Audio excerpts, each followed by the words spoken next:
Basically what we do is from that pre-equalization storage tank that you see here in this corner, we load it into our processing center, our treatment center. Several large mixing tanks. The very first tank, typically all we're doing is conditioning it, getting it to the proper pH range where we know our treatment strategies work for the constituents that we're looking to remove for the client. The second tank, we begin adding our various chemical reagents to react with those metals to make a particulate solid out of it so that it can be removed in subsequent steps. Third tank, basically all we're doing there is adding a coagulant. You've got individual small discrete particles. We add the coagulant, start bringing it a little bit larger particle. And then we go into a lamella clarifier. The first step is we add a polymer so that those small ball bearing size solids are starting to be brought together, start to look like a cottage cheese size particle, so that when it goes through the clarifier, it settles by gravity very quickly and effectively. We go through sand filtration just to make sure that we've removed all the suspended solids that we can from those waters. It's very effective just in the gravity clarifiers. We make sure that we balance the pH. We may drive pH as high as 12. We may drive it as low as 2, depending on what types of waters we're receiving and what our treatment strategy is at that time. So we just return it back to a neutral to send it back out. And then in this scenario, it just goes to post-equalization storage, waiting to be loaded back on to a truck. The solids that settle out at the bottom of the clarifier go to a sludge management system, take it through a plate and frame filter press just to dewater it. The solids then just drop off into a roll-off box. They pass the DEP, TCLP tests. There's lots of different ways you can treat these materials or constituents of concern that are contained in the water. Various chemical reactions to get them to precipitate out. What we have found more so for a legacy concern on our part is we utilize sodium sulfate. You react that with barium, creates barite, barium sulfate. It's a very stable compound. You would need elevated temperatures and very concentrated sulfuric acid to try and get that to go back out into solution. So from our perspective, the risk is mitigated about as best we can to recreate those conditions in a landfill. So the barium's pretty much tied up in a very stable physical, particle. The norm, again, tends to go with that solids particle. So we're doing the best we can to mitigate any future legacy issue that may develop at a landfill, 20 years from now through the leachate that, may be coming from these materials. As I said, it's not the least expensive, nor is it the fastest kinetic reaction that you could utilize, but from our perspective, it meets all of our criteria for utilization. Ultimately, at some point in time, we'll add that thermal processing system. From my perspective, at this point in time, the most commercially viable demonstrated equipment is mechanical vapor recompression. You're going to basically boil the water. At that time, you're going to compress the mist, or you're going to recover that for any type of beneficial use, hopefully, that you can get from it. If not, you're going to discharge that now to a receiving stream that's, I don't want to call it distilled water, but it's certainly highly treated water. We had a public hearing when we received our first part of our permit for this facility, and there was a microbiologist that was there. And some people were very surprised to hear me say that I'm pretty confident we'll have to dirty that water up prior to putting it back in a receiving stream. We'll have to add nutrients and minerals and items back to that water prior to discharging it to a receiving stream. A highly processed water such as that can be disruptive to the microbiology in a receiving stream. So at that point, it'll go through the thermal process. Hopefully we find a beneficial use. Probably stop at brine concentration, put that on a rail car or in a truck, and send that to ultimate disposal, whether it be a UIC or somebody may, create a crystallization facility that they'll take that really heavy brine and run through a crystallization operation. That's the basics I really wanted to cover with respect to what we have. I'd love the opportunity to take any questions and try and answer anything I might be able to. Yes, sir. What's the turnaround? The truck pulls discharges and how long does it take? It's less than 30 minutes from the time the truck comes on the pad till it's off the pad. Now, it's the day before it's processed water that we're pushing back onto them. So, the first day that somebody brings us a load of dirty water, it takes until the next day that it's ready and available for them to take and return back to the operation. Yes, sir.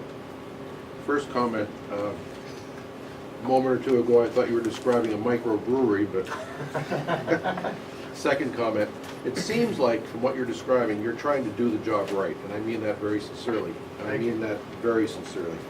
However, today, as you know, we have this material coming into POTWs, getting discharged into our streams, and there's a big uproar where I'm from, up in the northwestern part of the state, about what's taking place. How would you respond to that situation today where DEP is allowing this, knowing that it's happening, but yet DEP also knows that you guys are in existence trying to do the job right? I anticipated that question. There's a couple of things. I thank you for your recognition that we are trying to do this in what we would designate as a AA high compliant manner. There are multiple regulatory pathways by which you can permit such an operation.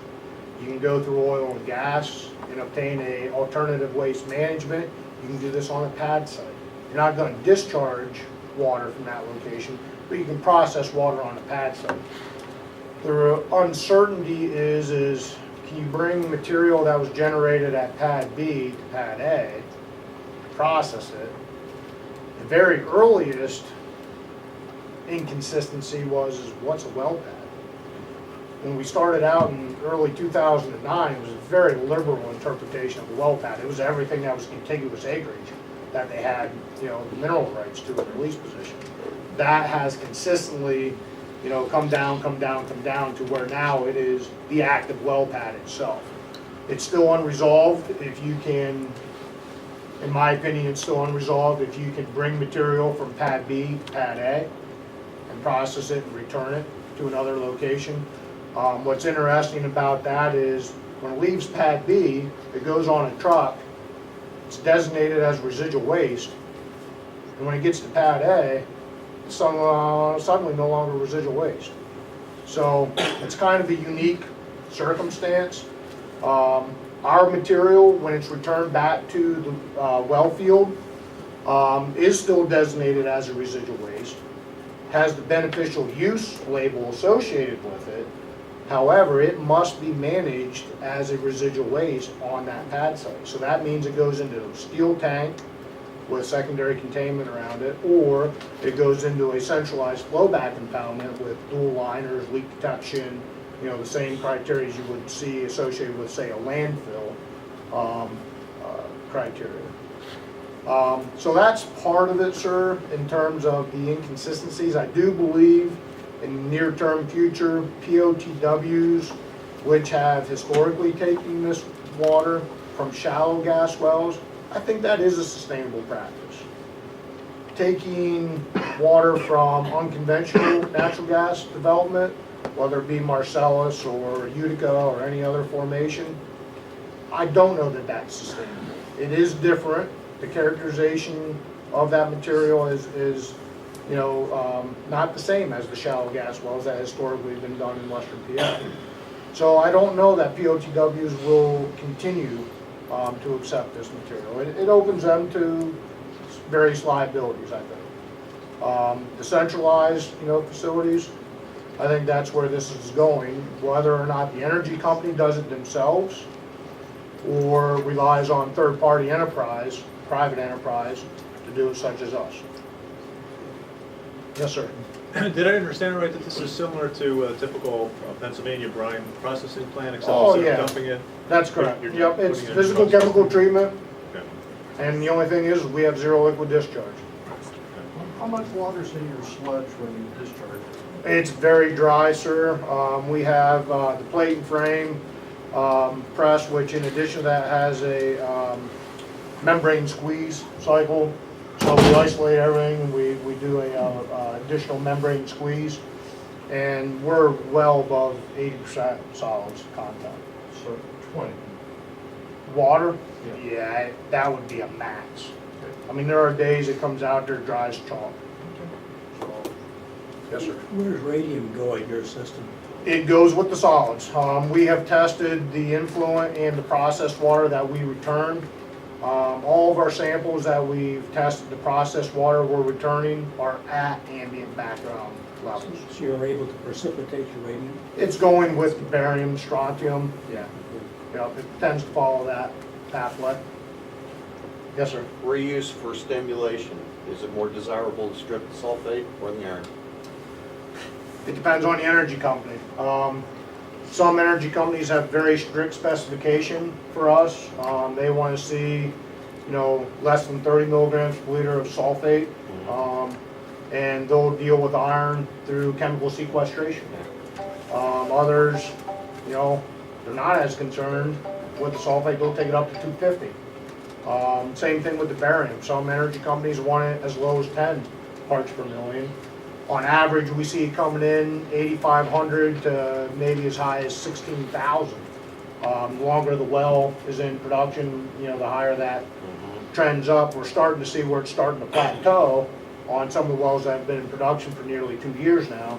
And that's around, you know, 14,000 range. And that's not consistent throughout the Commonwealth, though. It may be as low as 800 in southwest PA.